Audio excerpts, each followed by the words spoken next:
Okay, while we're getting reset for the next permaculture panel, I'm going to take a moment here to introduce, they just took my,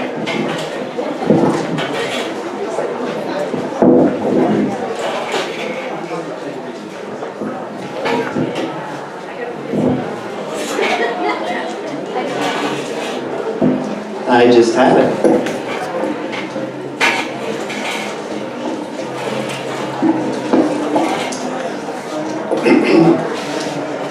Since 2008, we're going to take this little tangent. The Mankind Project has been holding weekend rites of passage on this island. We have just now had our 13th weekend New Warrior training adventure at the Hawaiian Sanctuary just a month ago. Our next one will be in Maui. That will be Maui's third. Now, I moved back here full-time in 2006, and I've been sitting in circle. I did my weekend in New Mexico. This is an organization that got founded 30 years ago around a kitchen table.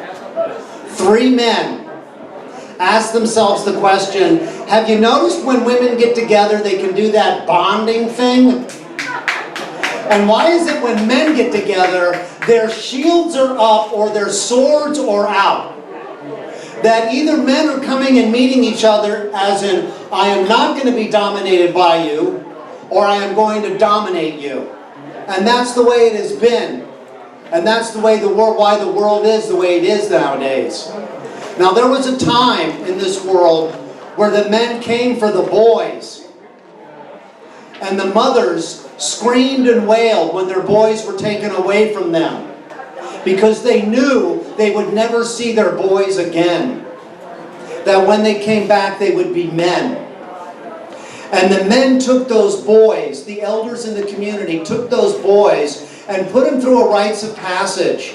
And when that boy crossed that threshold, he could no longer hide under his mother's skirts anymore.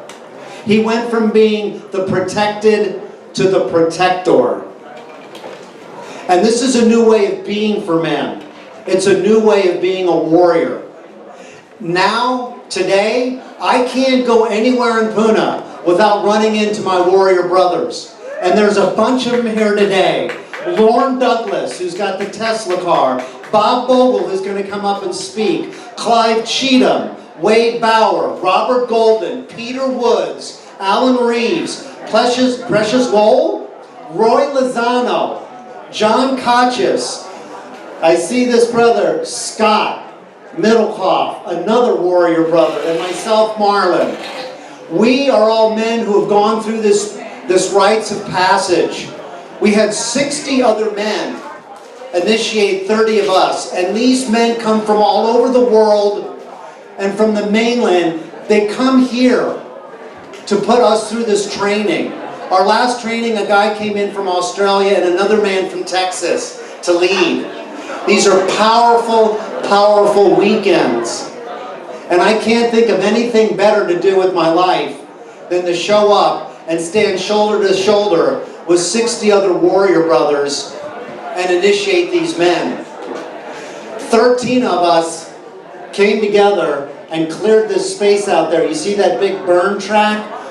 The family needed to have some clearing done. And the brothers came together and we put together a work party and did that. And a bunch of us are going to get together and do an ulu planting.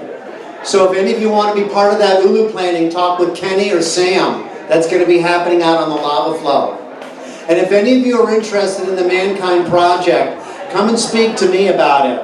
Because we're a growing number of brothers who are dedicated to making a change in our community by making a change within ourselves first. Because unless you change it in here, it ain't going to change out there.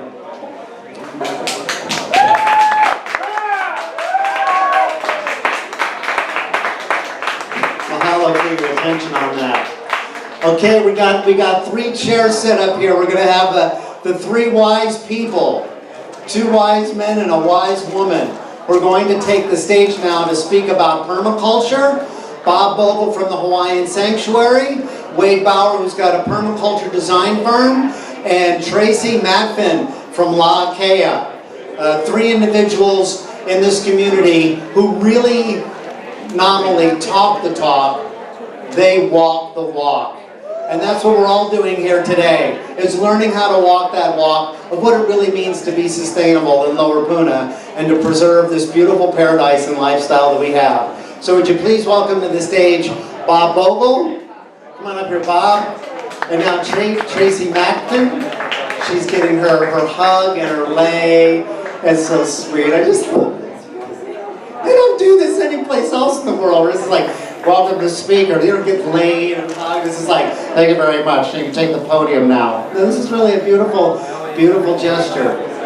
And here's Wade coming up. This is amazing. Okay, so we want to make sure that each one of them have a microphone. So, Sam.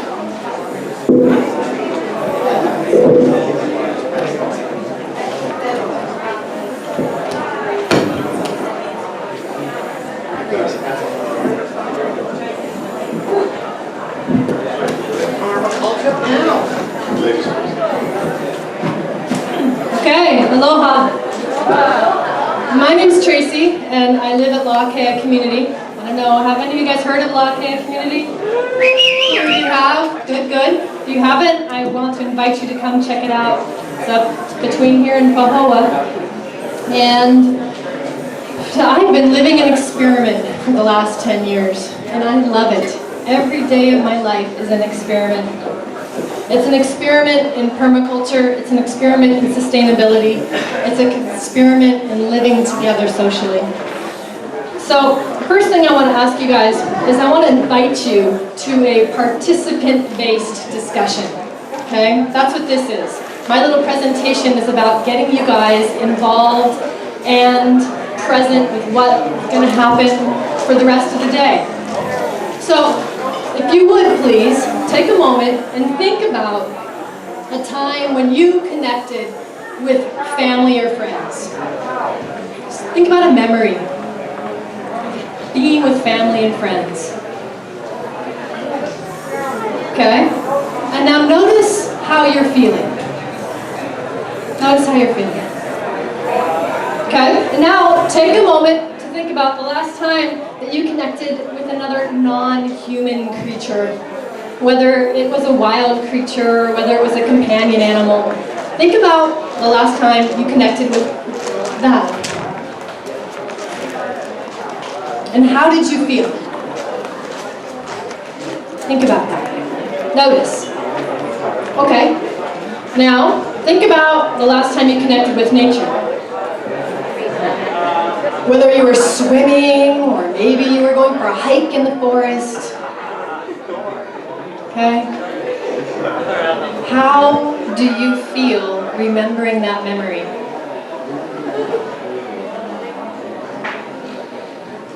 And then finally, think about the last time that you spent some time alone, intentionally.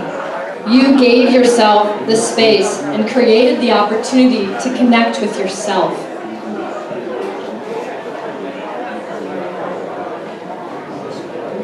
Okay, well as I look around the room, those of you that are looking at me have smiles on your faces. So I'm taking it that as you remember these memories, all of which involving connection, that you have a pretty good feeling inside of your chest right now. And the reason why I'm asking you to do that is because that's what permaculture is. It's about studying and making connections. You study patterns.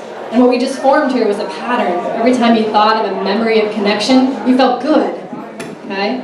So in permaculture, you study the patterns that exist out in nature that you can find in historical wisdom and knowledge from indigenous groups.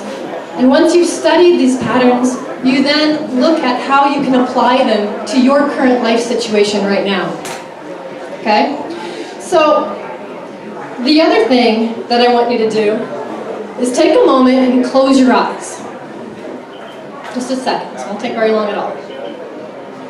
And notice what you hear.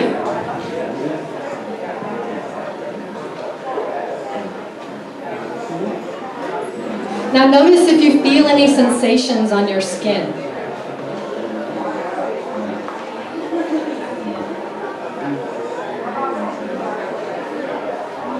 Notice if you smell any interesting smells.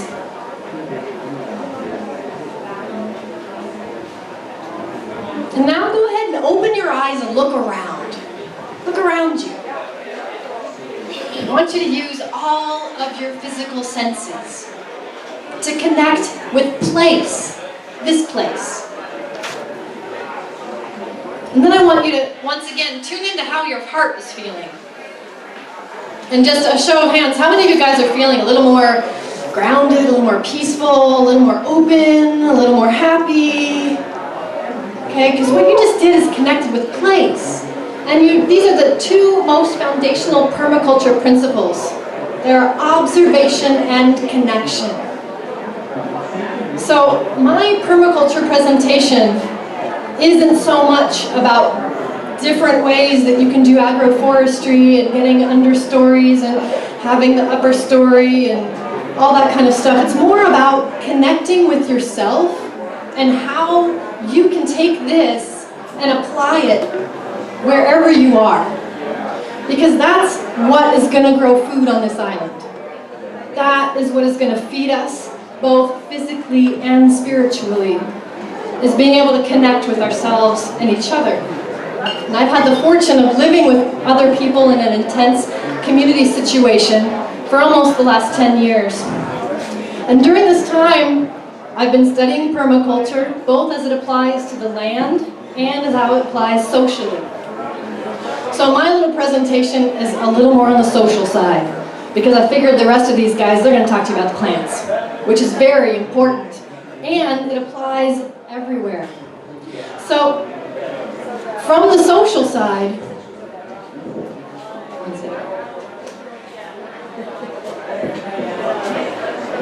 I want to share with you that one of the first things that we did where I was experimenting with permaculture is we were living together on this piece of land, and we decided that we wanted to pay attention to where our food came from and to try to grow more of it and go local. How many of you guys have ever gone local and done a little food test at home where you've tried to pay attention to where your food came from? A few of you, okay? I want to challenge a lot of you out there to do this if you haven't yet. We did it for about a month, and we said, okay, we're going to look at everything that we eat. Where does it come from? And as we looked at that, we observed what we wanted to eat, where we were growing what on our land, and what we bought from the market and from the store. We tried to keep it 100% local. We fibbed and fidgeted here and there, but when we did, we noticed that we were. And the other thing that was important is at that particular time we noticed that we were craving starches. We really wanted our oats, we wanted our wheat bread, we wanted these things that we've been so indoctrined that are part of our food sources, right? Well, in order to meet our needs for starches, we began an investigation into historical practices. And we began to look at how the Hawaiians grew kalo, and how they prepared it, and how they ate it. And we went, wow, gosh, if we could just switch our taste buds or switch our habits, we'd be set. And then we realized that we can. And it's a slow process, or fast, depending on your personal determination. But as time has gone by, we have begun growing more and more kalo, more sweet potatoes, more ulu. How many of you guys have heard of these foods? Good, all right. And then we added international research to the things that grew in biomes that were similar to this one, to the tropics. And we looked at peach palm fruit, air potato, cassava, basil, jackfruit, bread nut, and how to use these seeds and these different starch roots and tubers and fruits. And 7 years later, we're eating these fruits and foods and continuing the experiment. We're continuing the experiment with developing better growing techniques for our particular microclimate that we have. and for preparing them in different methods and trying to get creative. Every once in a while we dream about making a jungle gourmet cookbook, but we haven't done it yet. Maybe eventually. So as we did this, notice that I didn't just say we substituted ulu for wheat. We didn't just substitute one thing for another, because another very important permaculture principle is redundancy. And so not only do you have observation and connection, but you have planned redundancy. So the more places that you can get starches from, the better. That way if something goes wrong with one of them, you can substitute it for another one, or things like that. If you look into a forest, do you ever see just one plant that drops leaves? Do you ever see just one plant that makes fruit? No. Gotta have redundancy. That's what nature systems do. So, we are also using our permaculture applications socially. So very similarly, in our community's physical structure, we plan for redundancy by having one main house. Where I live, there's 11 of us that live together on a piece of land. I hate the word own, but that's what the current system is. We own this land as an LLC, and 11 of us share it together. We're all members. At any particular time, if you come and visit us, there'll be anywhere between 10 and 25 people living on the land.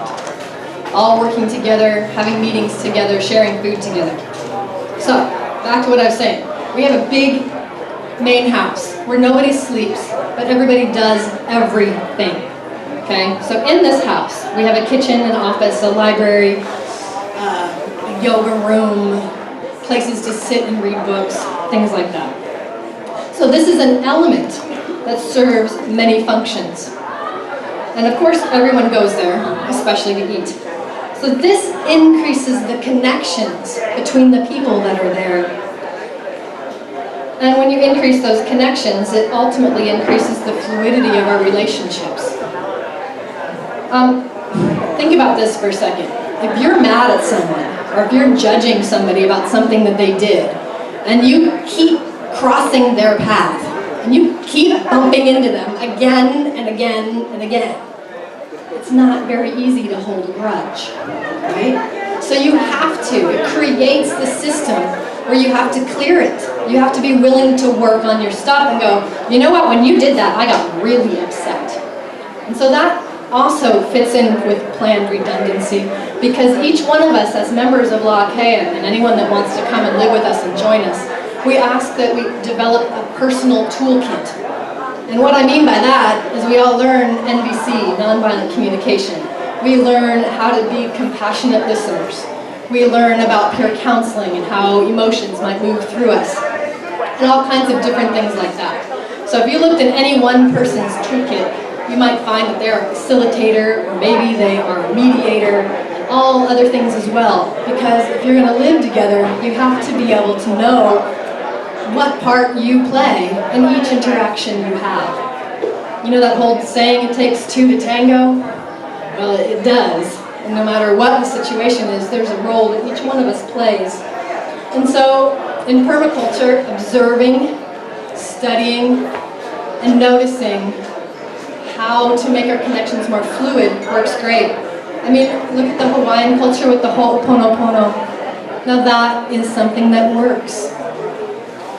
Why don't more of us use that? Look at our meetings. Could be a great tool. Almost.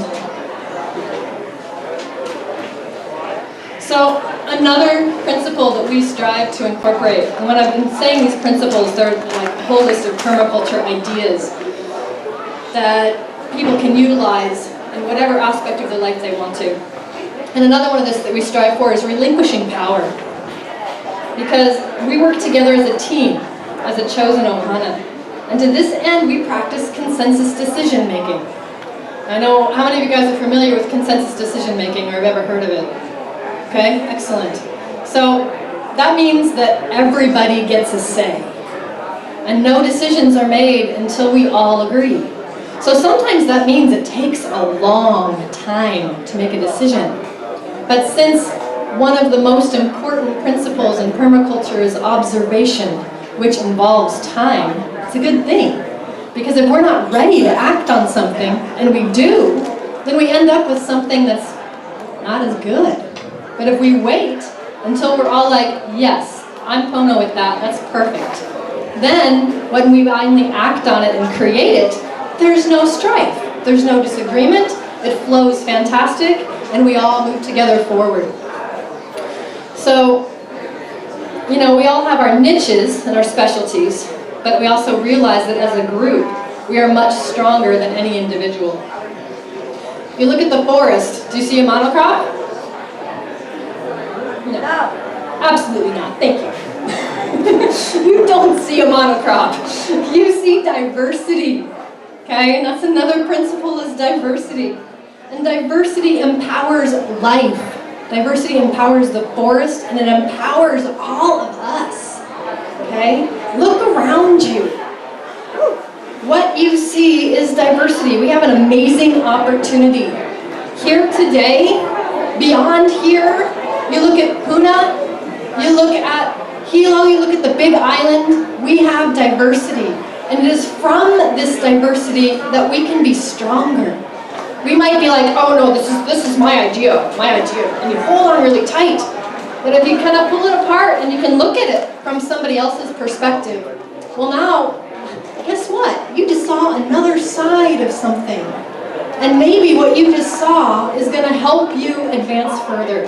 So I just want to put a plug in there that we can do it if we do it together. And so our island can have food security. We can become more sustainable. We can have a great future if we go together. That's all. Thanks.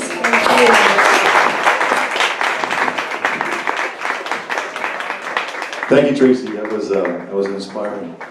My name is Bob. I'm here from Hawaiian Sanctuary, and I'm here to share some of my passion about what's happening here today. In addition to, I want to take just a moment to allow everyone here to offer and honor the ohana here at Uncle Robert's for putting this together and for allowing us to be part of what's happening here today. So let's put our hands together and thank the ohana here at Uncle Robert's. Thank you, Sam. Yeah, I love you guys. Mahalo nui loa and aloha to everyone here. There's a lot of interesting things going on. One of the things that intrigues me right now as I look out into this room, and it appears to me that about probably 75% of the group that's here right now is made up of people who are currently involved in some form of agriculture or permaculture. Is that correct? Yeah? Who here is not growing food? Look at this.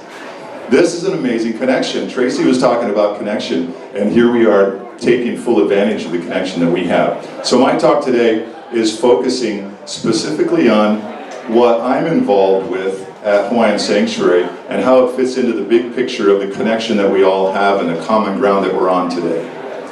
My passion for many years, since I actually was a little kid once, I have had a passion for getting people together and for joining in a common goal. It seems like one of the common goals here in Hawaii specifically has arisen in the form of people getting together so that we can do more than just create sustainability. If you look up the definition of sustainability, it's a bit of a limiting concept. Sustain basically means that we're going to get to a certain level and we're going to maintain that. I like to use a different word that specifically refers to what the human body is involved in, which is regeneration. So I'm going to talk a little bit about regenerative lifestyles. And now permaculture is a subset, in my opinion, permaculture is a subset of regenerative lifestyles. And regenerative lifestyle, if we look at the human body is consistently and constantly replacing the cells. Yeah? So when I'm replacing the cells in my body, I need to be conscious of what I'm replacing those cells with. And it comes down to what I eat, what I consume, what I put in my body, what I ingest. When I was very small, I remember probably being about 3 or 4 years old when I recognized and remember seeing my first aircraft flying through the sky. I remember being fascinated by the fact that this aircraft was floating up in what looked like nothingness. I can actually recall this sense of wonder and awe at that occurrence. Many years later, when I was in about the 8th grade in science class, I asked my science teacher, what is it that allows that airplane to float through the sky other than just the speed and the wings that are moving it through the sky? This was a revelation for me at that time when my science teacher explained to me that airplane is not floating. It's actually swimming. It's swimming through an ocean of gas molecules that began as liquid. And all those gas molecules are surrounding that airplane. And in fact, those same gas molecules are touching your body right now. They're slightly different molecules, but they're the same gas molecules that are touching your body right now. So the connection happened for me at that moment. I realized that if that airplane's swimming through air, what am I doing? I'm swimming through air also. I'm connected to the same material that's allowing that airplane to fly and amaze me with its concept of how that aircraft can move through the sky. So the connectivity of my environment was almost like a slap in the face. It was an aha for me. I realized at that point that not only was I connected to my environment, but I was connected to an intricate network of scientific and science itself, scientific concepts and science itself. So at the Hawaiian Sanctuary, that's one of the things that we're incorporating with our permaculture program. First, let me tell you that we're not a permaculture farm at Hawaiian Sanctuary. We do not profess to be a permaculture farm. In fact, we're not even a farm. We practice permaculture as a process of bringing people together, joining in community, and connecting to our environment. So I like to refer to what we do as practicing connections and practicing building community in a regenerative lifestyle way. Now when I say practicing, that means that we're still trying to get good at it. We're not quite there. I don't know if anyone has a farm anywhere in Puna that could actually qualify specifically as a permaculture farm.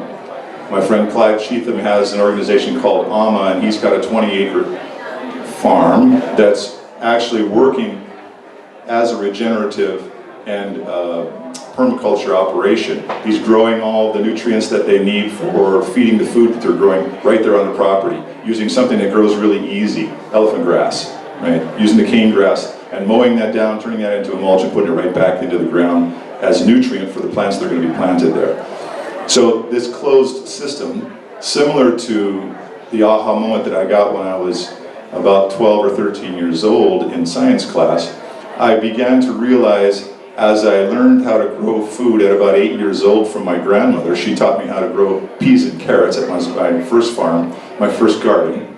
And I was so fascinated with the fact that I could put these seeds in the ground, and just a few weeks later I'd have this plant that started to look like it was pleased with what I was doing with it. I could tell that these plants were happy with what I was supplying for the plants that are there. Yeah. I mean, that puts the chicken skin on me just thinking about the relationship that I developed at that age with plants. When I realized that here I was being somewhat subjugated to the life of these plants. I was being asked to maintain a lifestyle for these plants so the plants could give back to me. So that came home to me at an early age, and that's what we're continuing to do in this process of regeneration. I feel that the essential piece of all of this is understanding that connection. And understanding connection happens in many, many ways. Has anyone ever talked to a plant? Yeah? Yeah? It's a wonderful thing. Now, if the plant talked back to you, I want to talk with you later. I want you to know that plants do communicate with me. And I want to share with you now one of the secrets that I've recognized that is evidence to me that the plants are communicating with me. Has anyone ever just been walking through your own garden or a park or even a street or just outside anywhere, and for no reason at all you feel your attention being pulled to a tree and you're looking at the tree? Yeah? Ever happened to anybody? I'm here to tell you, happened just today, I'm here to tell you that that tree that you looked at called your name. And the tree did that in a way that doesn't use language.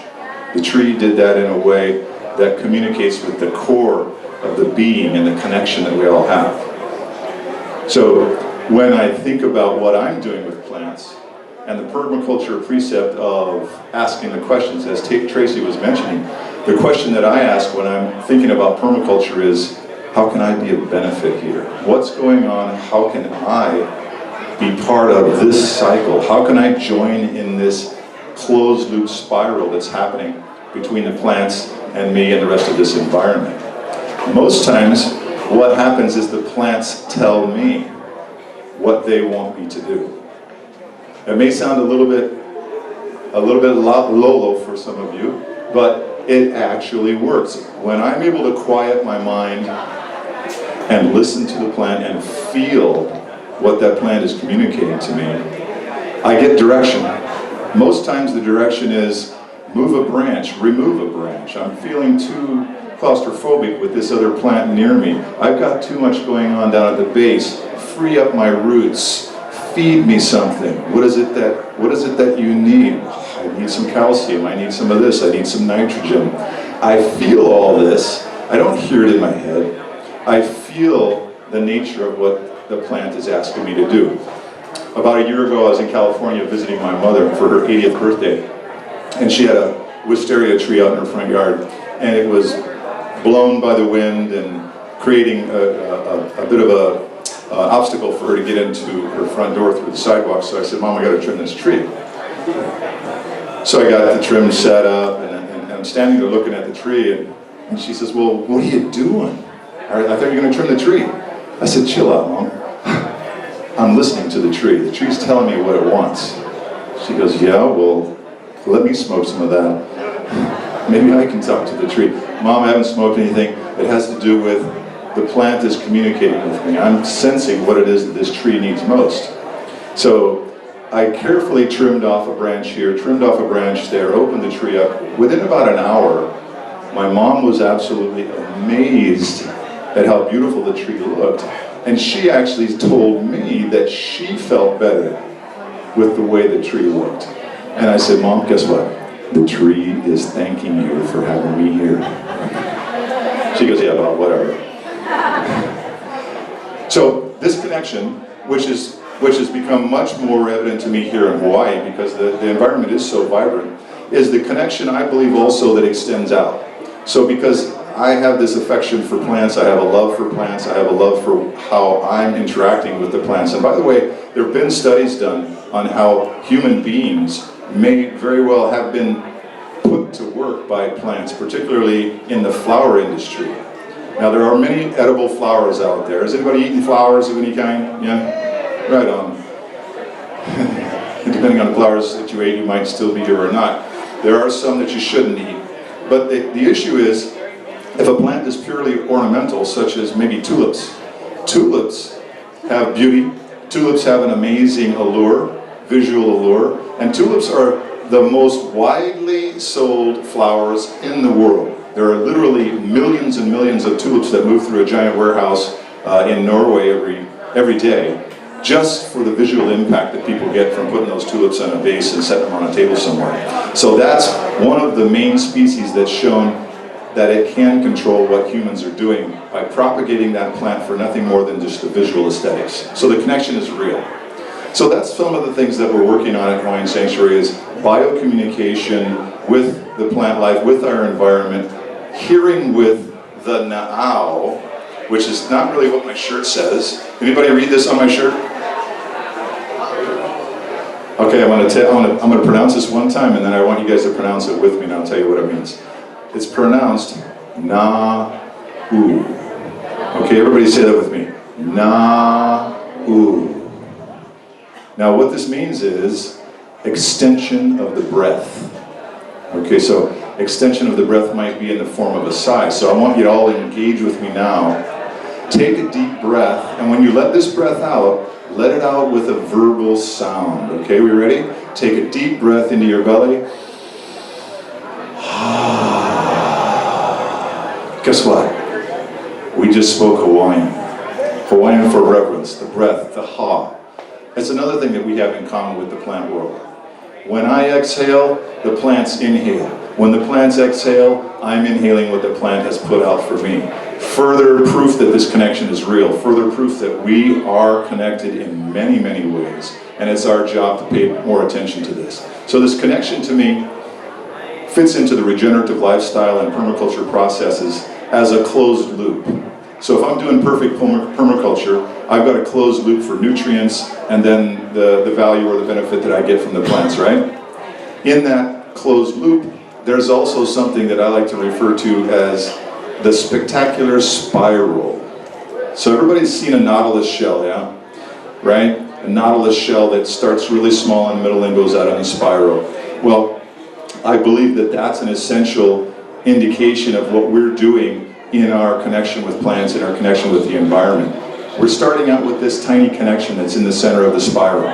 As we become more and more connected with our environment, that connection grows and widens, just like the spiral in a nautilus shell, and a cutaway version of the nautilus shell. So as we grow in our connection gets larger and larger in spectrum. So right now we might have access to the spectrum in just a small version of that. But what I'm talking about for biocommunication is to expand that connection and become part of the spiral, an integral part of the spiral. So the last thing I want to share with you is this, and that is that when we connect with plants, we're also connecting with each other. And at the Hawaiian Sanctuary, we've got a series of classes coming up that's starting on the 24th of July. It's a 12-week series of permaculture-based information. The classes are 3 hours long. They come with a vegetarian lunch. There's a price for the entire group of classes, each of the series, or you can come and do a walk-in show up for each class individually if you like. In addition to that, I lead the practical work that happens out in the field that helps anchor the technical information that's shared in the classroom. And in that process, I also teach a portion of this biocommunication that I was referring to. So essentially, what we've got going is a practice at Hawaiian Sanctuary that's working on becoming more and more part of the permaculture process, but what we are more than anything else is a regenerative community. And I invite everyone here, and I invite you to share with your friends and family to come on by the Hawaiian Sanctuary, check us out, see what it is that we're up to. We'd love to have you connect with us so that we can continue to connect with you. And I want to thank you very much for listening to what I had to say today. Thanks.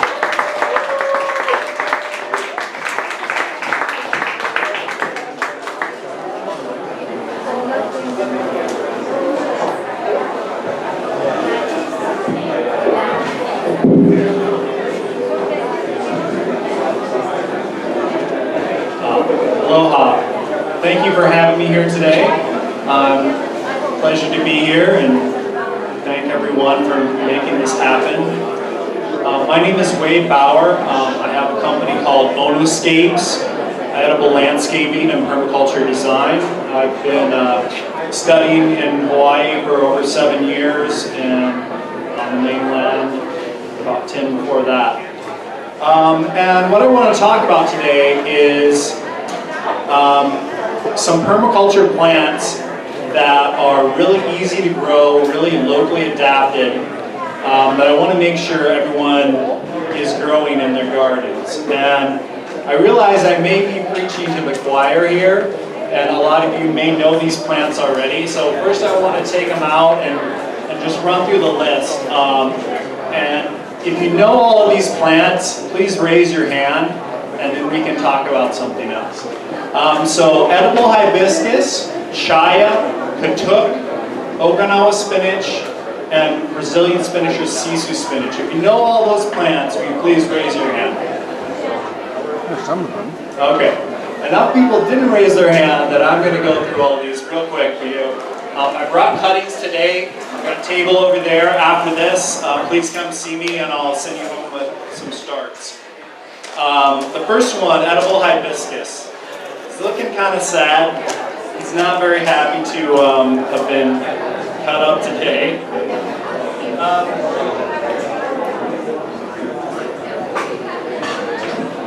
But if you can see the size of this leaf, really huge leaves. The nutrition on this is similar to kale. So instead of growing kale, you can grow this plant, which gets into an 8-foot tall bush. You can harvest it by snapping off things like this. You take your leaves, and now you can replant this, and it'll regrow.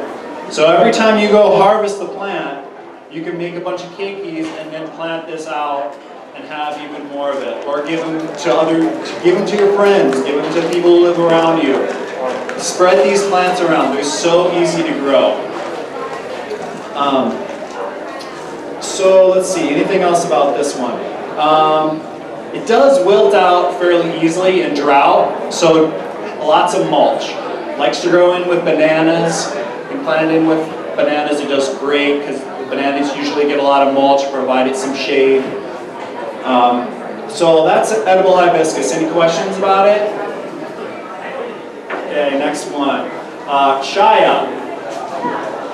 This one here is very drought tolerant, high in protein, and again, you can plant it from cuttings. You can just take this stick it in the ground. If it's wet, it won't even drop its leaves.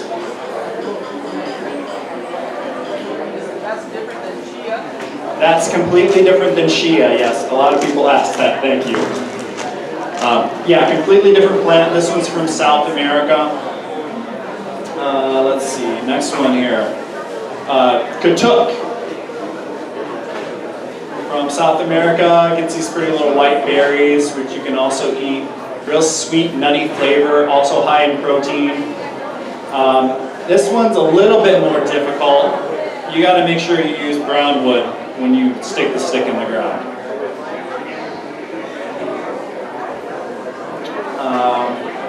Anything else about Katuk? Any questions about Katuk? Very simple to grow. And then the last, let's see, then we have Okinawa spinach, which is a climber. So this will climb up a fence or up other plants, and it'll also kind of sprawl along the ground as well, and full sun to pretty deep shade. And all of these are pretty well adapted to different, to sun or shade. So you can really plant them in a variety of places and they'll do well. And then the last one I have here is Brazilian or Sisu spinach, which is a really great ground cover. Doesn't get over a foot high. Can get really dense. So it's a good one to keep down weeds around other taller plants.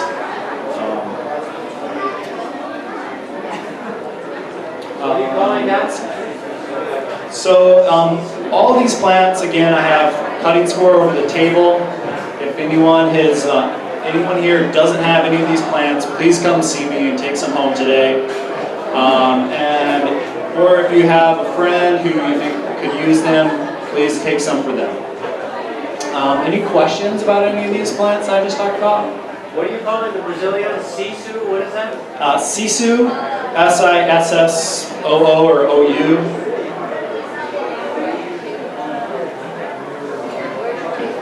Where's my table? It's right down there.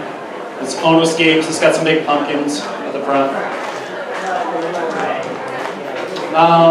So the other question I get a lot, well, I'm going to go over one other plant, and that is cassava. And Tracy mentioned this in her talk. This is a root crop. And a lot of people know about ulu, taro, sweet potato. Most people are familiar with those. Cassava is a lot lesser known. And it gets really big, long roots. It produces really well in this dry climate. It also produces well in wet. It's extremely easy to grow from cuttings. You just take a woody cutting. So you just take a stem cutting like this, and just need a little piece of the stem that's mature and stick it in the ground, and then that's it. It helps if you have enough soil for it to put its roots out, because again, it gets really big roots. Once it gets a big enough stem, you can kind of dig down in the ground and see if it's formed that root. When it has, you can dig it up, or you can just dig up one of the roots, because it'll have a lot, and it doesn't keep really well once you dig it up, but it'll keep in the ground for months and months. So just dig up what you need. It's easy to peel, chop it up. You gotta cook it for at least like 45 minutes. That's the most difficult part about this plant, is a longer cook time, but it's similar to a potato. It's got a really nice, delicate flavor that's just slightly sweet, a little bit chewy, a little bit like taro. Really excellent plant, and working where it counts is the principle that the permaculture principle that really kind of comes up for me around all these plants. Doing the least effort for the most outcome. If we can walk up and put a stick and poke it in the ground, walk away from it, and 9 months later come back, dig up these roots and eat them, that saves us a lot of time to do all the other things that we're doing already. So on all these other plants as well, once they're planted, once they're established, they're going to be there for years and years and years with minimal maintenance. Mostly what you'll be doing is pruning them back, because they might want to get tall or they'd be hard to harvest. And when you're pruning them, you're also propagating them, because then now you have a piece that you can replant or give to a friend. So by growing these plants, we're doing something that's really easy, but it's having a really big impact. This is most of the greens that I eat are perennial greens.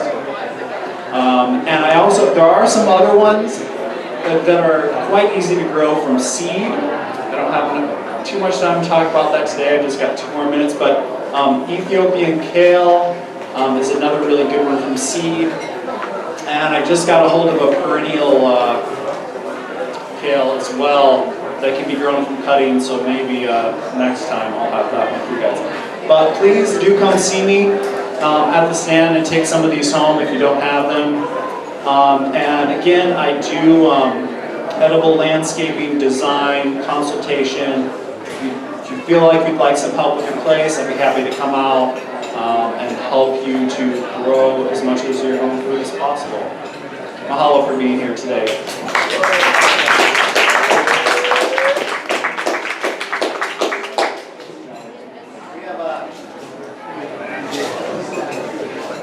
We have a few minutes for some questions and answers, and then the next thing that'll follow is the rocket stove. I know a lot of you have been showing an interest in that. So do we have any questions for the panel, the permaculture panel?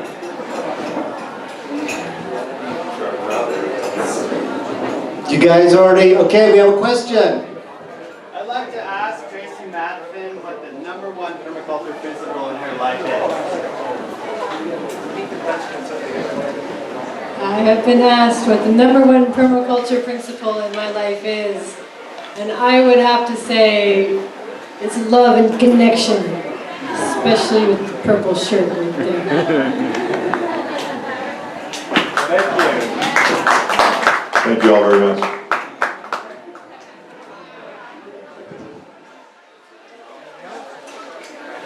Mahalo. Very good, thank you.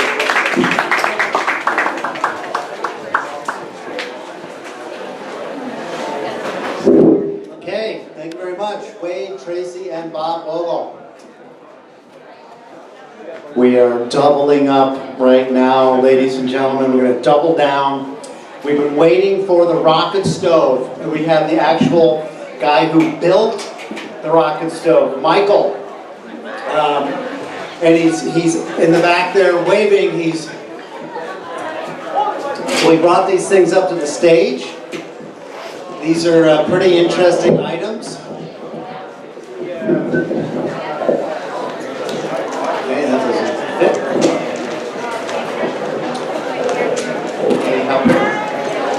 Okay, so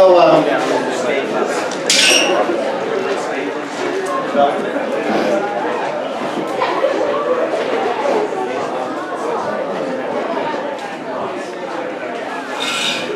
right, first one. Ladies and gentlemen, would you please welcome to the stage Michael Ross. Okay. Aloha, everyone. Wow. You gotta get the official way. Thank you for all coming. Thank you for all coming to the Sustainable. Wow. Heart's pounding, got goosebumps. Thank you for coming. Really, you're all just so wonderful. Just to be here, living, and thinking about these things rather than not doing anything. You're actually doing something. Here you are. Great job.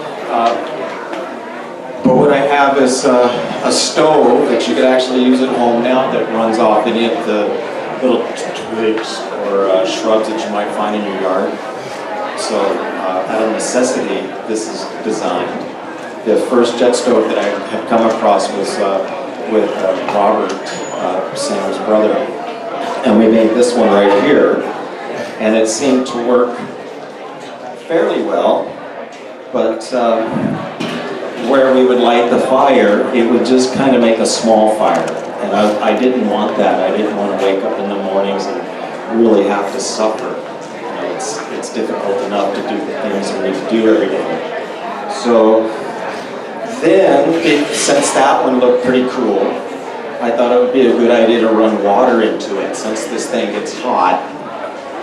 The stove is actually one tube that runs through the center of this. So it's all watertight. So if you ran some water in there while you're making your coffee in the morning, you can have some hot water.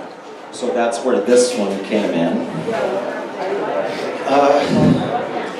And again, what had happened... Can't see it. It's behind the flowers.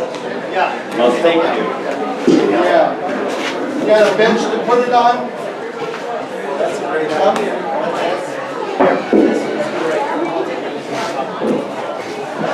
Yeah, so anyone, the second one, actually this is the third. The second one, I went ahead and kept the tube the same diameters and the measurements the same. But what I changed was I didn't put the shelf on it. See how this black one has a shelf? And so I thought the fire might be too far away from the hole. So I started putting the fire in here. Well, that didn't work. So sustainability, necessity again. I can't just quit. I don't have a stove. And I don't want to buy propane.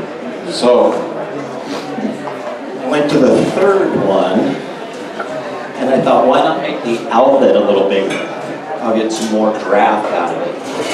That didn't work very well either. So here's all this time and energy. That's all right. Sustainability, you get to relax. You don't have to always be pushing all the time. You can let nature help you out. And I've heard a lot of that today from other speakers, how nature kind of helped them through their process. So I was helping a friend weld his muffler on his truck. Big truck with 4-inch pipe in it. And I actually had it leaning on the ground at about this angle. And I was cutting on it, and the spark lit the grass on fire. And I heard this noise. And I looked down, and the fire was just shooting up this pipe, sucking the leaves up. And I went, wow, that's a jet stove. So that's what I did. Instead of bending the pipe at 90 degrees, I kept it at the same measurement and kept it straight. And that's what did it. Now this thing will light, and I'm going to light it up for you, and it takes just a few minutes to start, and it gets very hot. I should probably set it down here. People want to feel just how much heat comes out of it. And then I'll answer any questions that you have. So why don't I just light this up? Now somewhere where we can do that. How about if we start it up like right here? Okay, that'd be fine. Fire Right there.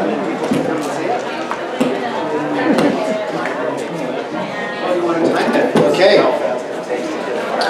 All right, so anybody who wants to be a timekeeper, he's going to start a fire in this thing, and he wants to demonstrate exactly how quickly it happened. Anybody want to be the timekeeper? Raise your hand. Okay, this Dave here, he's going to do the timekeeping thing. And wow, this is totally cool. It's like, I love being able to see, I have propane tanks that they won't fill anymore because they start getting a little bit rusted out, and if they don't work, then you got to just either turn them into bell chimes, or here's another great use for them, is to make a stove out of it. So he's tearing up some paper here. There's your process. Here's the process. Yeah. As soon as, so you can do it, you can start now if you want, that's fine. Okay, and we're going to start the timer And see how long, right? from tearing it up.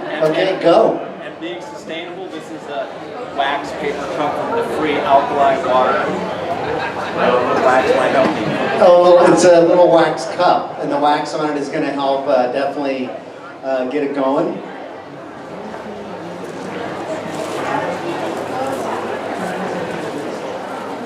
Got some leaves from the ground. Leaves, got some leaves. So this is pretty much, you pick up anything that's going to be dried, twigs, little bits. Oh yeah, that's just like stuff that you turn into mulch. It's all over the ground. I mean, it's everywhere. It's not something you're going to have to go with. And then what's really kind of cool is you learn which ones burn the best to start your fire. And it's really nice. It's fun. You get to figure it out. And I really appreciate Robert because he's been working on these for years. And yeah, and it's design specific. Like if you had something else you wanted to do, you can make these pipes bigger. I mean, if you wanted to heat, I don't know, make your own wine or something. A distiller, whatever you want to do. Distiller, yes. Many of us have been talking about making our own stills here. I mean, we're making wine, some of us are making beer. And yeah, I bring the microphone to him, but it would be in front of the speaker and would feedback. That's the concern. So he was saying that you can experiment with different types of material, and you'll find out what works best. And he's been working with Robert Jr. on designing this. And oh wow, it's like a natural chimney. You got a flue thing going on, like bang, just like that. And you know, when this happened out in that field, the man I was working with thought I was crazy. I was jumping up and down. I was so happy because I can make my coffee, and I'm making it tomorrow morning. I just finished this today. I just tacked it together. It's not anywhere done, and there's so much more that can. Like I said, it can heat water in a second. You'll come over here and touch this. It gets hot so quickly. You know, that's why the black one was made first, was to use this basically for an insulator, so you wouldn't burn yourself. And then we thought, well, if you're going to use the BTUs, why not get a little more of that BTU pie? Let's heat some water with it too. You know, I mean, feel the heat just from the little twigs. It's amazing. I suggest that you don't burn yourself. He's inviting people to come over and check it out. What time will coffee be made in the morning? If folks want to come and bring your own coffee, and you can boil your water here, you do your drip. I've got some that I've been growing and drying, and now so I'll bring my own growing. Where's the guy with the Time. 3 minutes. How many? 3 minutes. Perfect. Yeah. It doesn't have to be a necessity. You could take it home and use it a couple days a week or something, just to get used to it. Just somebody keep putting wood in it. That's all it takes. Someone keep eating it. So there you go. Pretty cool. I mean, I'll be cooking like that. And I'm not going to be buying any propane. I'm not cutting any trees down. I'm just taking things I'm picking up off the floor. Yes. So you just do little bits, you don't ever get like bigger branches? You could, yes. Yeah. That would work, yeah. So you find that the straight method works better than Than the bend, absolutely. I have a lot of hours in these three. Really? See, that's, yeah, how's that work? That was Yeah, that was great, wasn't it? Yeah. I was impressed with that myself. I was so happy when I seen that piece of pipe in the grass. Oh, there's the answer. Thank you. Yeah. Does anybody else have any questions? Are you dependent on this airflow here? To just really be stoking it, or? No. No, that's the, and you know, once this pipe starts to heat up, it starts to suck faster. You know, thermodynamics is just a heat reservoir. And so we're going to put water in the hole in the bottom, and as that pipe heats up, I mean, see the flame coming out of it. Right. And that whole thing was designed from fixing one problem, so not giving up, because it's a necessity. You know, that's what sustainability is going to come down to. It has to be a necessity. You put water inside the hole. Yeah, right down here at the bottom. It's supposed to be all closed up. So the water, you know, and it goes in the bottom, and then a hole on the top of the water. I made this in like 45 minutes early this morning after I knew what I had to do for all of these things. It was really quick. So the next ones that are made, I mean, if anybody wants the dimensions, I can do that. So, and I work right back here. So I'm always there. Anything at all.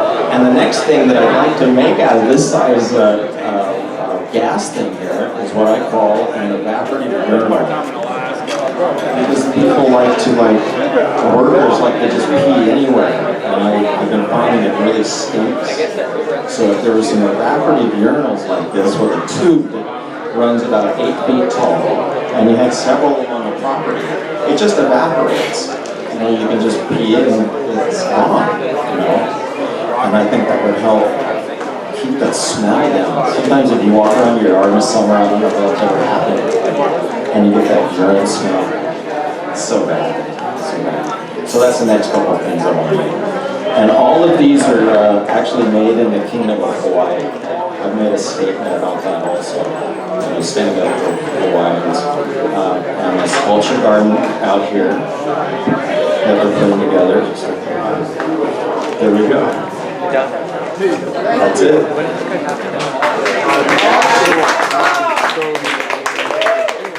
Hey, anybody got something to cook? We got a fire here. Let's, we got a little pile of wood.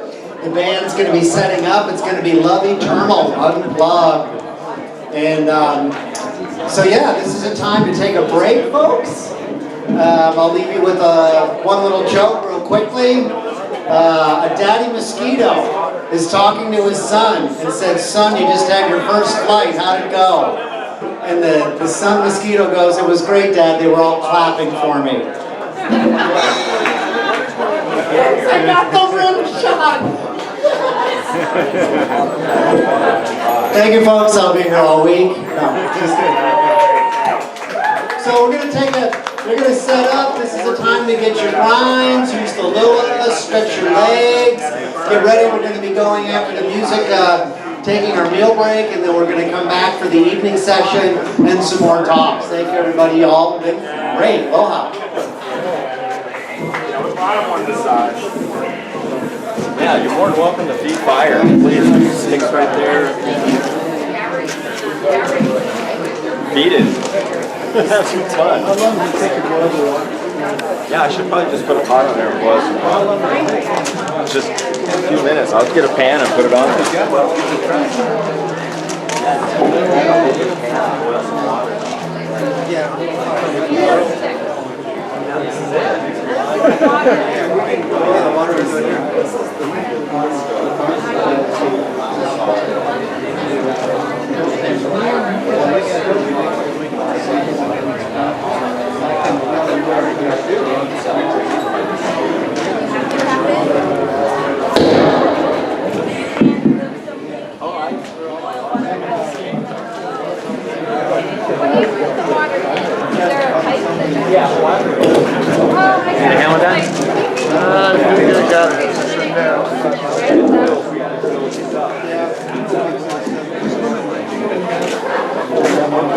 Very cool. Very good. That is way cool. Burner design. Yeah. Yeah, especially when you flip the top part around. Where I'm standing, propane. The way where it can sit there.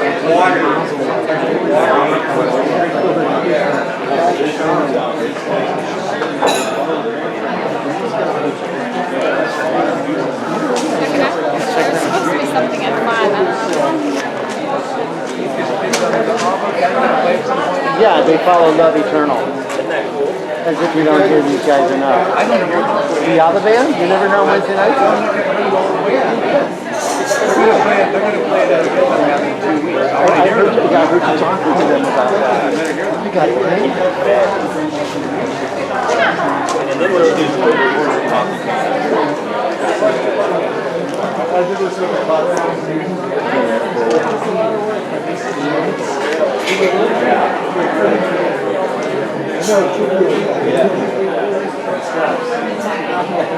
Do they throw these away? They do.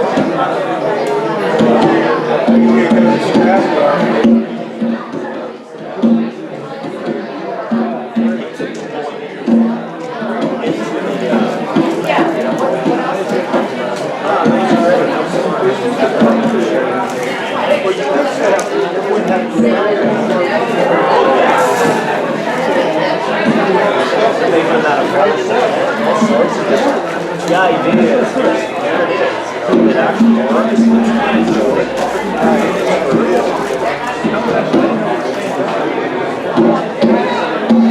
Just like that is never give up.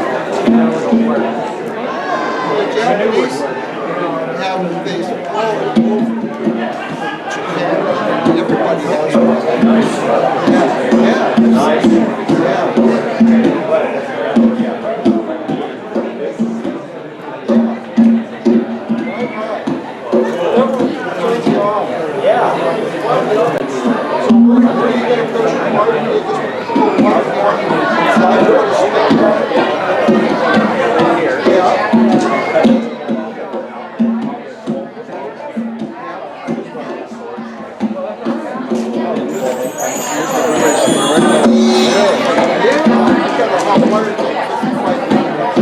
Excuse me. That's it.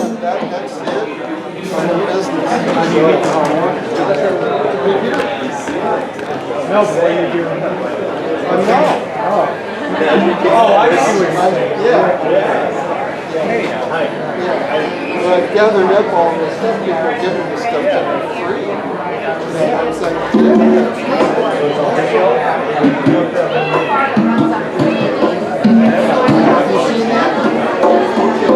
online, YouTube, gasoline. What is it? Gasoline. Well, you want that car, don't you? So, I looked at the video, it's very plausible. So, there's no reason you can't do this.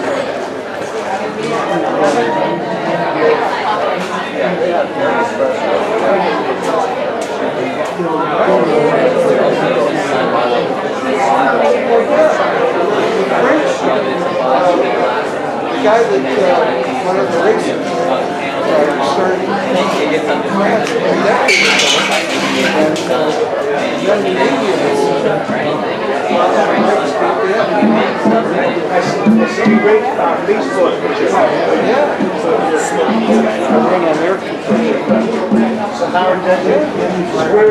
just like a you don't have to oil. Yeah.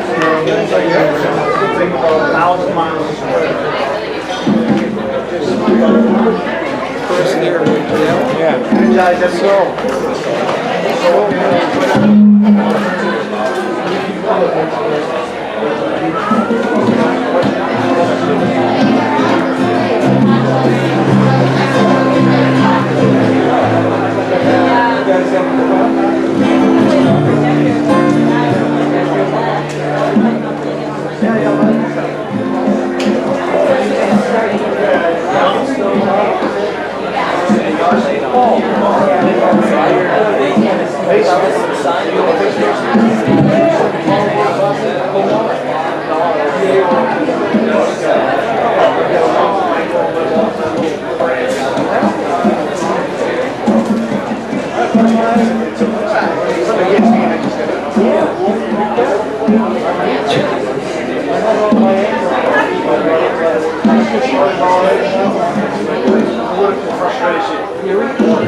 Aloha, Kalapana, beautiful, beautiful people.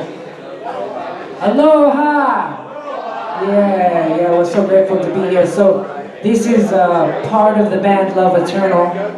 We're going to be doing a full set in the back at 8 o'clock with our full band, but we got asked to do just a few songs here and sweeten up the vibe. So, we're grateful to be here. We're grateful for the vision of sustainability in Hawaii. And thank you all so much for being here and being present. Much love.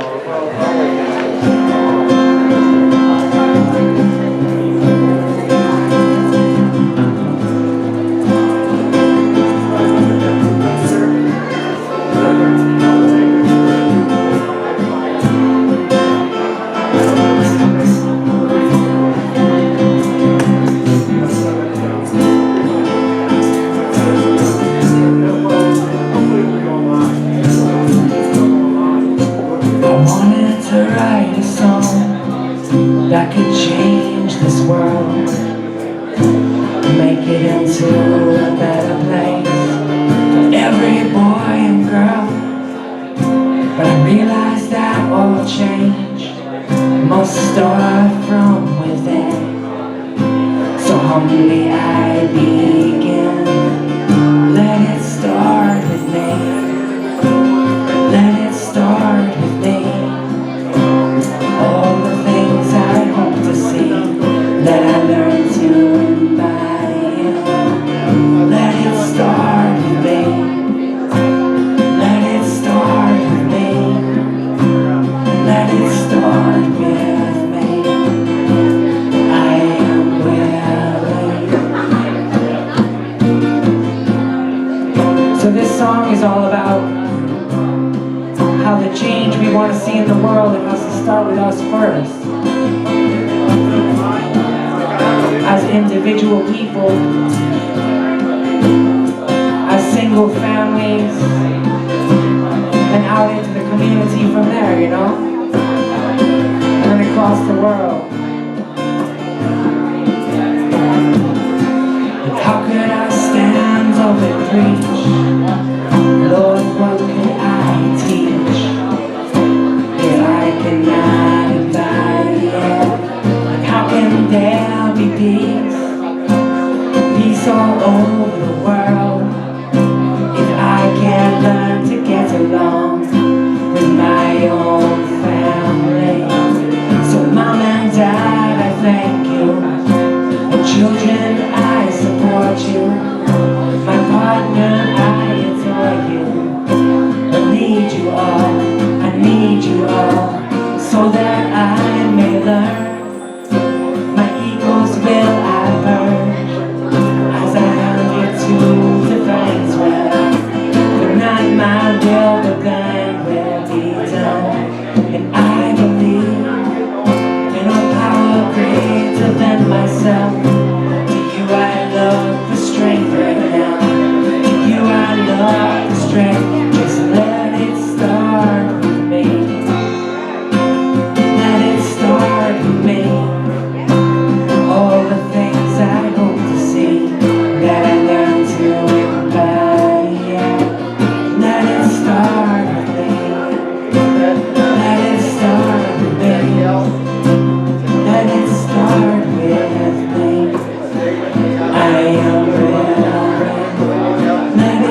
Mahalo, mahalo, mahalo. Yeah, so again, we're Love Eternal, but we do have a full band. We're going to be playing back there at 8 o'clock, back on the Puna Art stage. But for now, we're just trying to bring some music to help kind of drive home the vision of sustainability.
True blessing in this life that we live.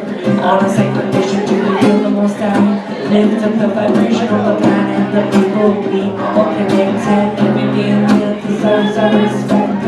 Forgive all that's come before and after. Fill my heart with the sound of sacred laughter. The love we share from the children who we have passed.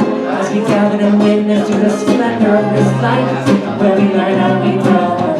All is well, all is well with my soul. All is well with my soul. All is well with my soul. All is well. All is well with my soul. All is well with my soul. All is well. All is well with my soul. All is well with my soul. All is well. All is well with my soul. All is well. All is well.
Thank you.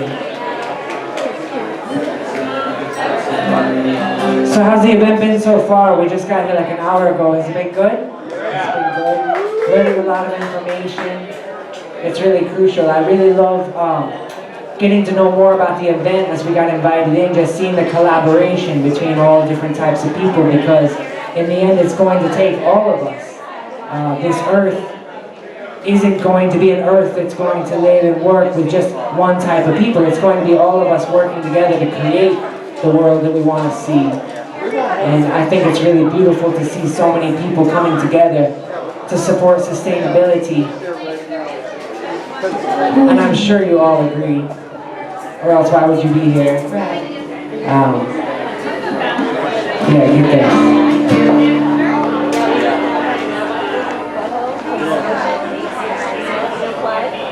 So our original music is originally our medicine, actually, and so just wanted to speak to that, just to say, hey, you know, it's a blessing for us to sing and share it. It's a blessing for us to even have it. And we're grateful, so grateful in this moment to get to sing and share it here with you guys in the intention of sustainability. I know you heard story talked all day, but I'm saying. So this next song we're going to play is called America. And it's about this country that we're living in. And it kind of follows the history of the United States. I don't know if anyone's ever read The People's History of the United States by Howard Zinn. He's read it, but this is inspired by that, by a lot of the things that we found there. Trying to find our way towards that sustainable vision, yeah. Our medicine, oh. Won't you focus on the road? This I know, this I know. So I choose to try to focus on the things that I want to see. But there are things going on that trouble me about this place and this way that we're living in. And some things just have to be said. Some things just have to be said. Some things just have to be said about this place that we're living in. Country we're living in have to be said. Some things just have to be said. Some things just have to be said so we can move forward. Like A, it was built on the backs of the Africans. And M, they were stolen from the motherland. And E, empire, military bases in every foreign land. On that who dare still stand, even in myself, and I for the indigenous people, the blood is on our hand. And C for the corporation, no respect for the earth, the sea, and the land. But we leave it on A, anything is possible. We leave it on A, for all is in God's hand. Gonna leave it on A. Anything is possible. Gonna leave it on A for anyone, anywhere. Can rise up and take a stand. Some things just have to be said. Some things just have to be said. Some things just have to be said about this place that we're living in. Country we're living in have to be said. Some things just have to be said. Some things just have to be said. Christopher Columbus had shipwrights. I took a look inside. Now I wonder why we celebrate a holiday for a man who committed genocide. And read about the Mexican War, how it started to call things right. Now I never call someone else an illegal immigrant. About World War II, Nazi Germany, and Eastern Europe. But the idea of corporation created the systems for calculated genocide. And Vietnam, on and on in this war against communism. I said you think we'd have learned after all those bombs that you can't crush a movement with violence. It was all like this so many years until Saddam Hussein, who we hung by the neck like a madman race, and the weapons that he gave. Some things just have to be said. Some things just have to be said. Some things just have to be said about this way that we're living. Some things just have to be said.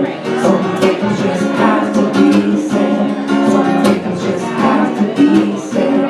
So we can move forward.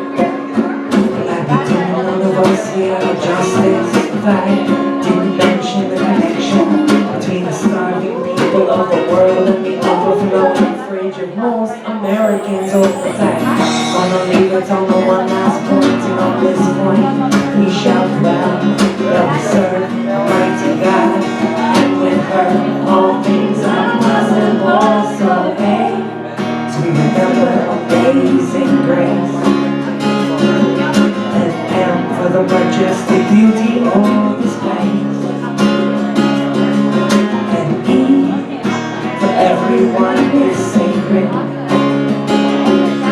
And art for reparation, restitution, reconciliation. Like individuals can make a difference. And see, yes we can, yes we can, yes we can, Lord, 'cause anything is possible. All is in God's hand. Say, hey, anything is possible. I believe now. Say, hey, anyone, anywhere, rise up and take a stand. Gonna rise up and take a stand. Gonna rise up and take a stand. Gonna rise up and take a stand. Gonna rise up and take a stand now. Yeah, thank you so much. That song's a little heavy, but I believe that a crucial part of moving forward is recognizing where we are. And as Hawaii explores independence from the United States, it's crucial to just, have us all meditate on what this thing the United States is and what it has done, and then also still keep the possibility of what it can be. So all of us, in the end, it's not about countries, it's not about races or religions, it's about the human species making it work here, right? Making it work?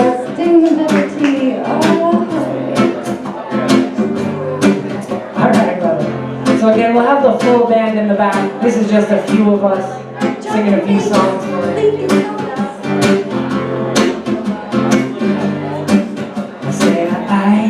I am not a victim, no, and there is no one here to blame. I acknowledge God's presence here as my life. I feel joy to sing. I say I am not a victim, no, and there is nobody here to blame. So I acknowledge God's presence here as my life. I feel joy to sing. Oh, I'm feeling better all the time. Oh, I'm feeling better all the time. Yes, I'm feeling better all the time. 'Cause I am truly blessed. So keep on moving just a step by step. Keep breathing and breathing out, breath by breath. There's no beginning and there is no end. There's only now, my friends. There's only now, my friends. Feeling better all the time. Oh, I'm feeling better all the time. Yes, I'm feeling better all the time. 'Cause I am truly blessed, truly blessed.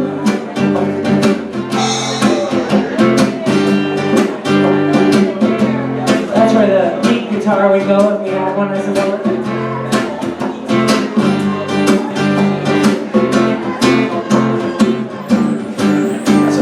Living like you got this whole universe behind you, 'cause you do. Yeah, absolutely. And keep on living like you got 10,000 angels to guide you, 'cause it's true. Yeah, it's true. And keep on living like you got this whole world right beside you. Scream it down, yeah, I still do. Yes, you do. Keep on living like you got enormous power within you, 'cause it's true. Yeah, it's true. I am not a victim, no, and there is no one here to blame. So I acknowledge God's presence here as my life. I feel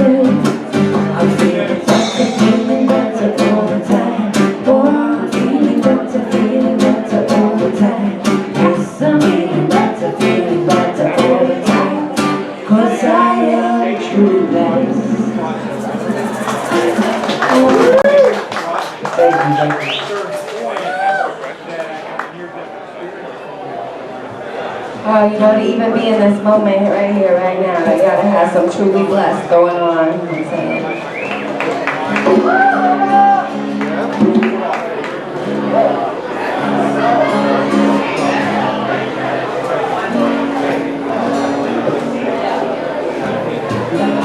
Nothing lost that can't be found. No story too big that it can't be put down for one moment. Connection with thee, the Almighty. God has blessed me, God has blessed me. Let it rain down sweet upon me. Let it rain down sweet, sweet let upon us all. There is a place inside. It can't be hurt, can't be touched. Totally divinely, for I am emanations of thee. The Almighty has blessed me, God has blessed me. Let it rain down sweet upon me. Let it rain down sweet, sweet upon us all. Let it rain down sweet.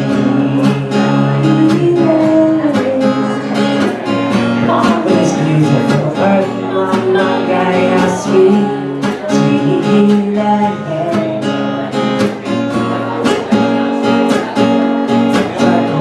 great joy, this great joy. God has blessed me, God has blessed me, God has blessed me. So I call my great joy, this great joy. God has blessed me, God has blessed me.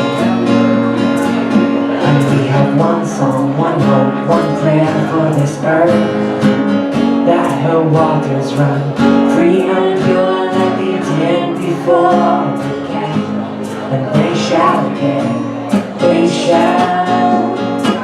And may the waters of your heart run just as pure, like they did before you were just a child in the arms of God. The Almighty, God has blessed me, God has blessed me. Let it rain down sweet upon me. Let it rain down sweet, sweet upon us all. Let it rain down sweet. For this beautiful earth, Mama Gaia, sweet, sweet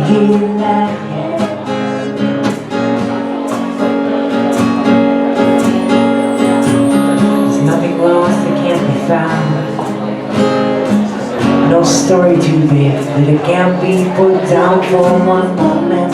Connection with thee, the Almighty. God has blessed me, God has blessed me. Let it rain down. Let healing rain down. Let healing rain down. Let it rain down. Let it rain down. Let healing rain down.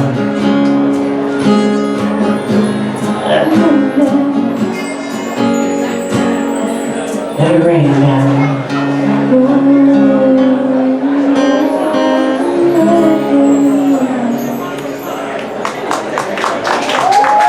Thank you.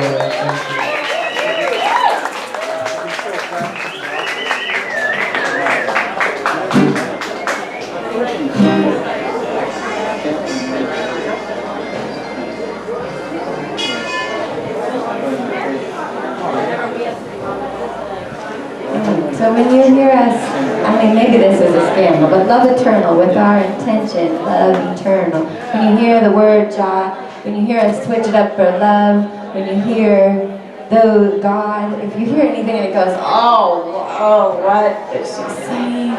Just put whatever word is right for you in there, because there's a spirit of life and love and aloha. There is a spirit. There's something that is beyond the semantics. And just put it in there, because it kind of helps me out, I'll tell you.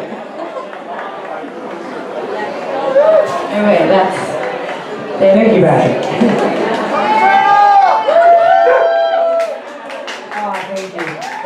this was a last minute invitation. We had been booked to play with a full band, and then we got asked last minute to come here and bless up some music for this period of time.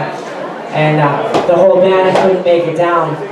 So it's a little interesting trying to put something together here, but we appreciate that you guys are getting the message of what we sing, because with Love Eternal, the message is first and the music is after. But we also do like to get people up and dancing and grooving, and you know, that's part of the magic in it. But for right now, we're just grateful to be here. So grateful to be here with the beautiful people here.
Society we're living in today.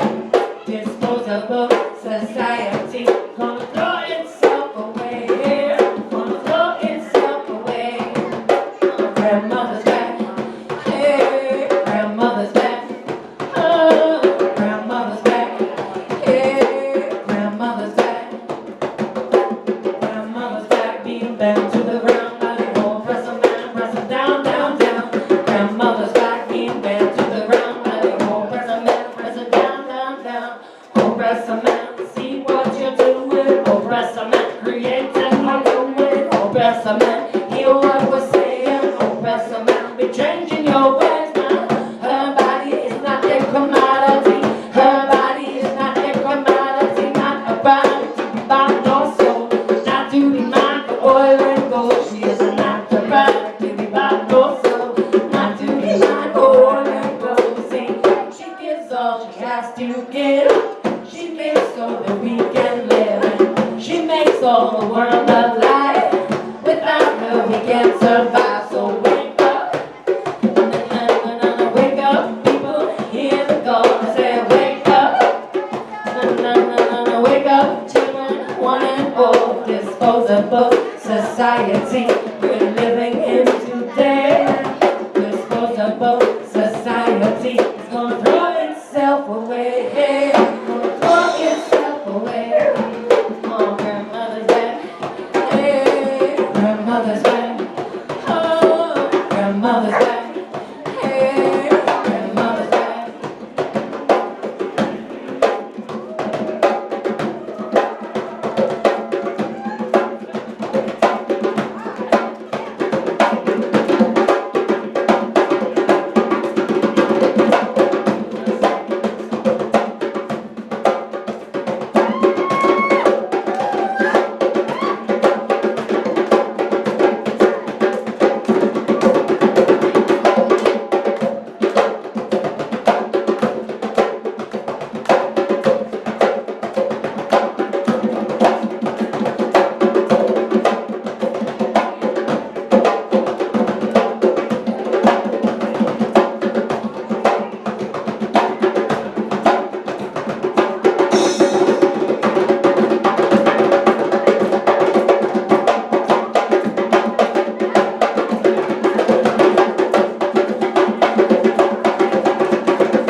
Mahalo.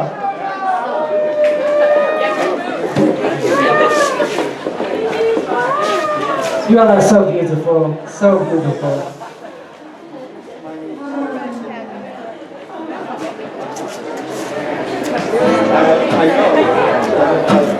So those chants were both Jewel's grave, which we're very blessed to be able to sing her music, and I just want to honor her super magic. Alright, but we're going to do a little more original Love Eternal music. Most of the music that we do is original, and then every now and then we find something like those chants where we feel like, wow, those are just the vibes. We want to share those. And it's so good to get everybody up here, so give thanks. We'll try to keep the energy going with the guitar, and if that don't work, we'll grab the drum back up.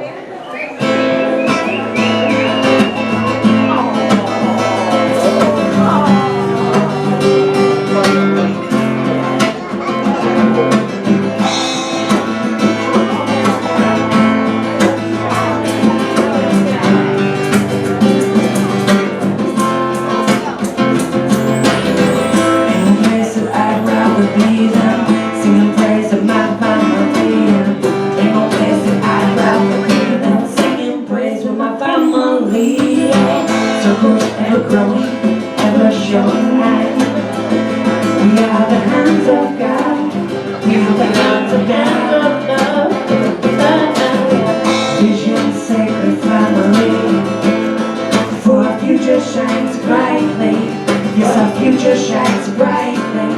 This is what I see.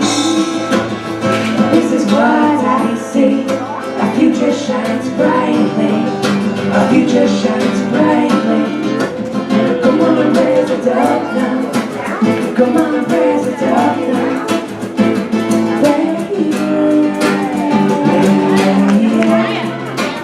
Come on, love it up, child. You got to love it up, child.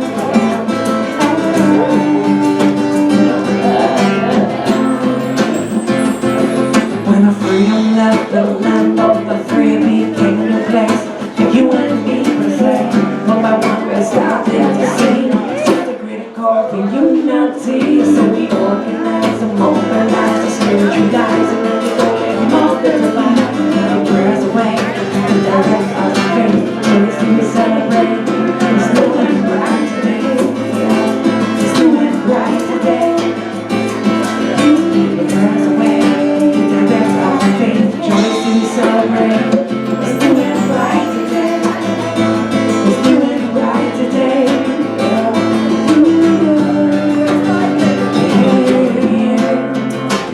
Come on, raise it up now. Come on, raise it up now.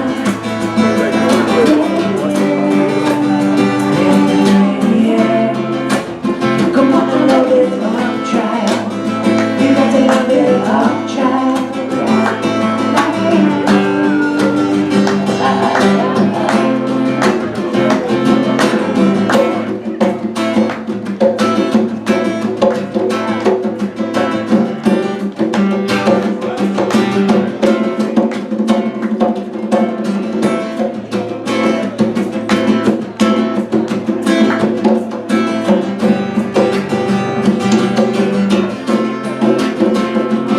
Raise it up now.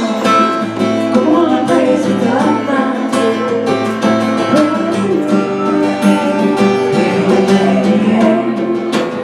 Come on, love it up, child. You got to love it up, child.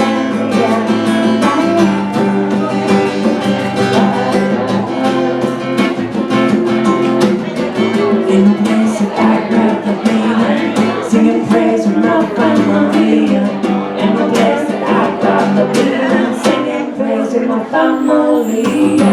Circles ever growing, ever showing light. We are the hands of God. We are the hands of God. Vision, sacred family. For our future shines brightly, and this moment shines brightly, and this moment shines, and this moment shines, and this moment shines brightly, and this moment shines brightly. This moment shines, this moment shines, this moment shines brightly, this moment shines brightly. Come on and raise it up now. Come on and raise it up now.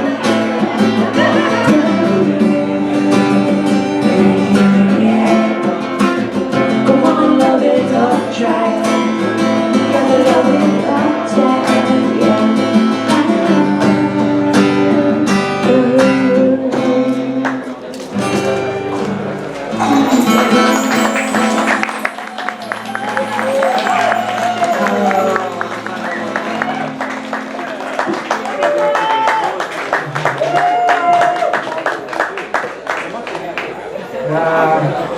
Yeah, you guys are beautiful and too kind, too kind.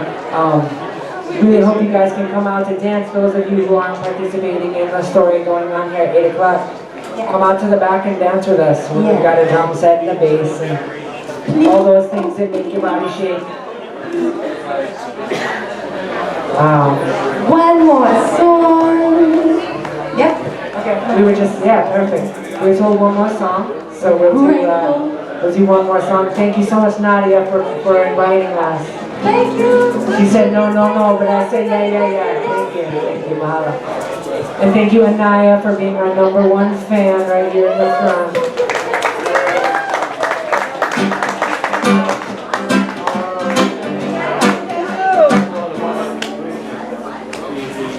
Mo, you want to come up here and join us for this last one here? Yeah, this is our kit player, and he's gonna. Yeah, our drum set player, he's gonna play my kit player. Something. wanted to have the whole band here for you, but again, come out to the back. And we do have CDs and stuff if you want to get to bring it home with you. We have lots of CDs. We've been busy.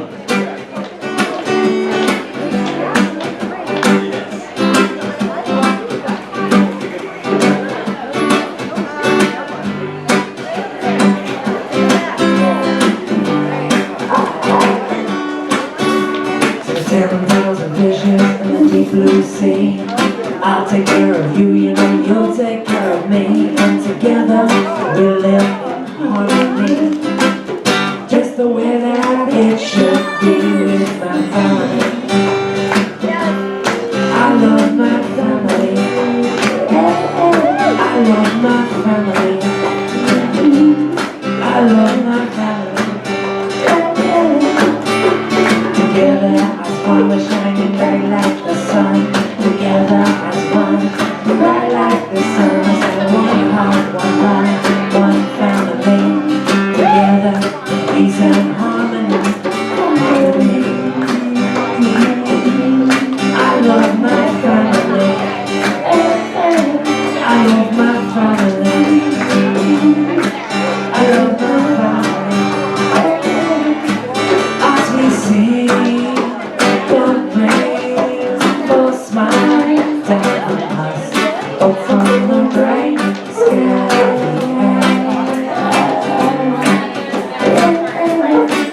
I'll be gathered with our family to give it praise to the most high.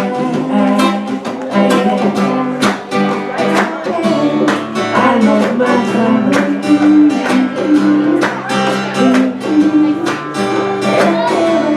I love my family.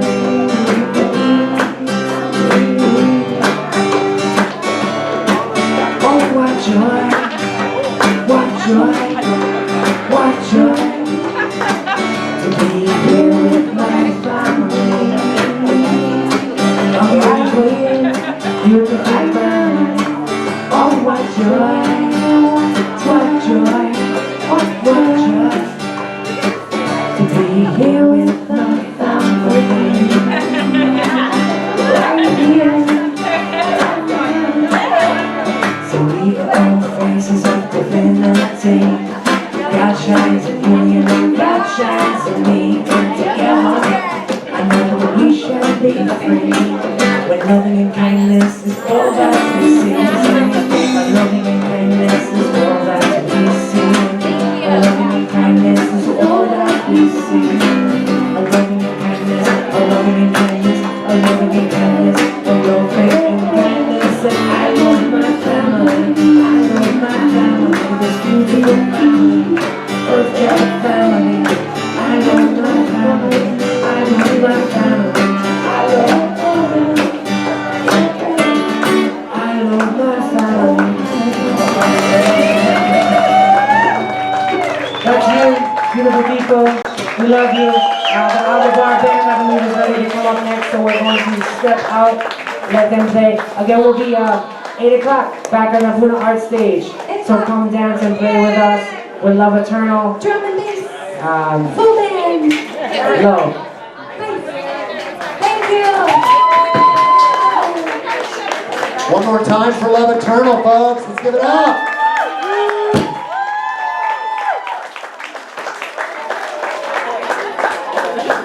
Okay, so the ABBA band is going to be setting up here in just a moment. We're going to strike the stage. This is an opportunity for you to get up, stretch your legs, go use the lua, check out the grinds that we got available if you want to get some food, maybe something at the ABBA bar from Princess.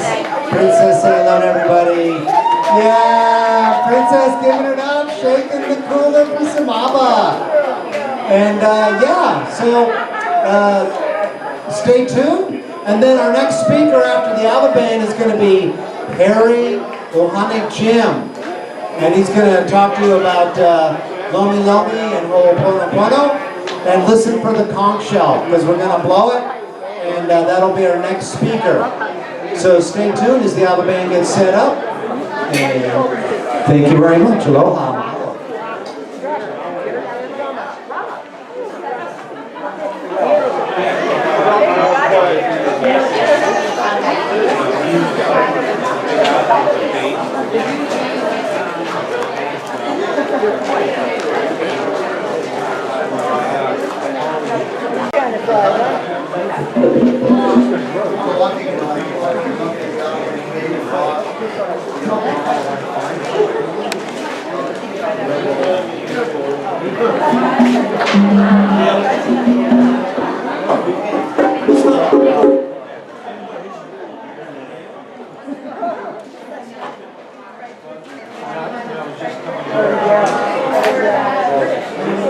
But an hour and a half when it's gone, I'm out of here. Oh, back tomorrow. Documentarian. Yes, that's what I am. Archivist. Occupy Hilo.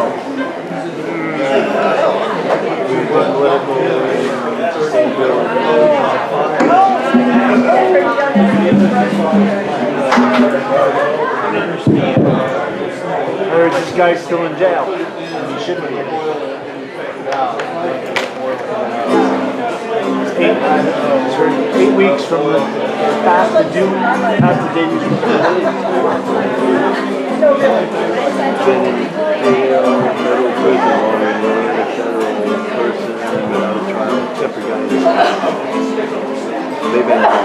well, he's a terrorist unto now for selling that evil stuff.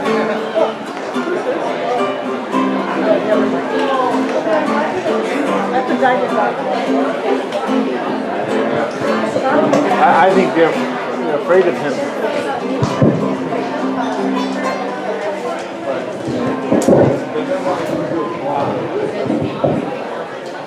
You can't get that, you know, that marijuana is not only healthy, it's holy. You can't get that. It's detrimental to the war on drugs.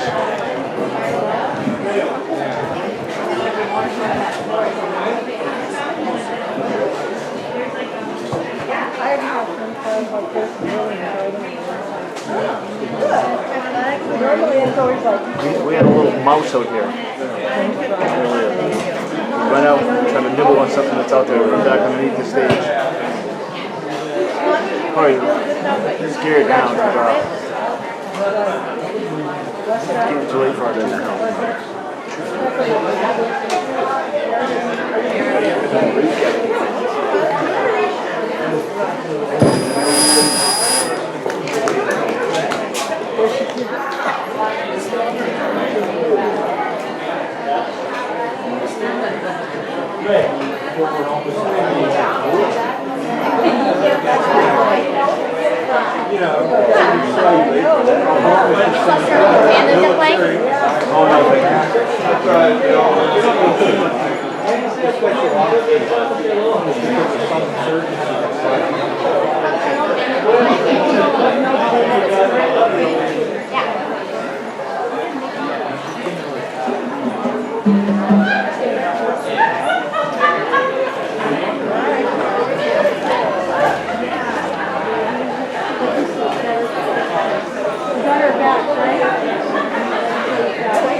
So everybody who can hear me now, this is a zero waste event.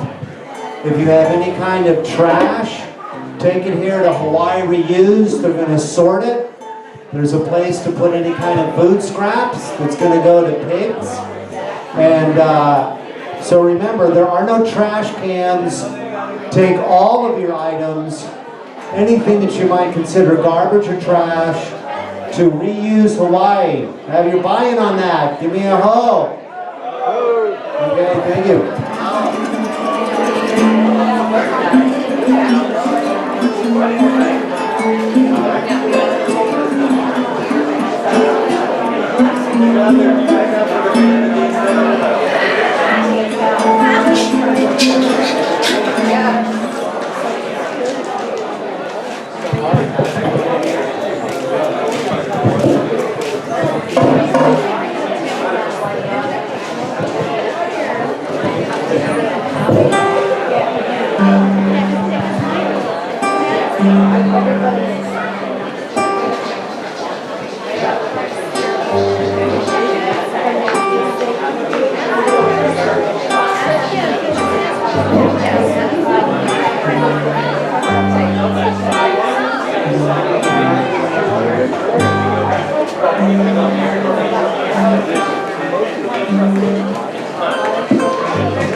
It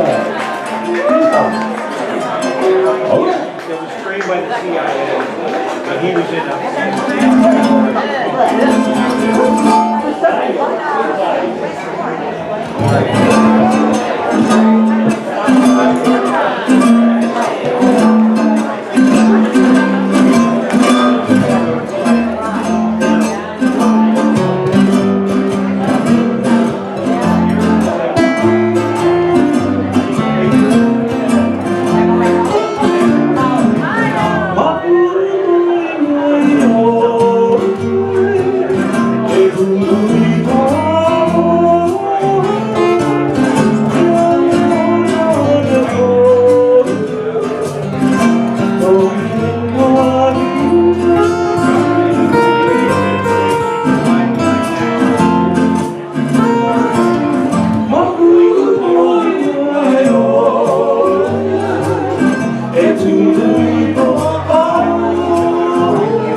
Because I'm so used to hearing songs and him just playing and singing and singing.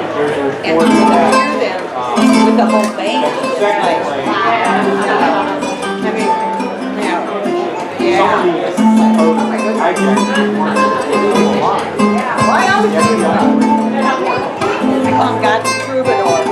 Yeah.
Alright, we're going to be doing a couple more songs and we're going to continue on with the speakers, the knowledge people. So we get rest from sustainability.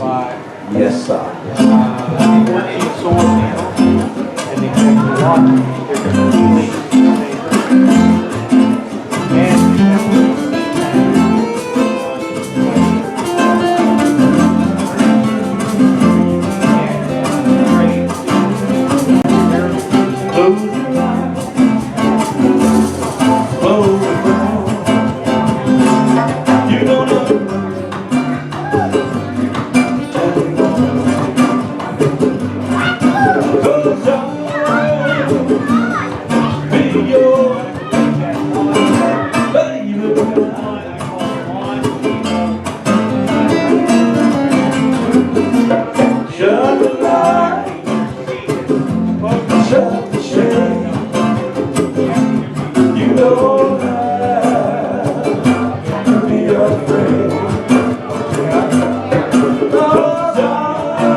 Baby, tonight.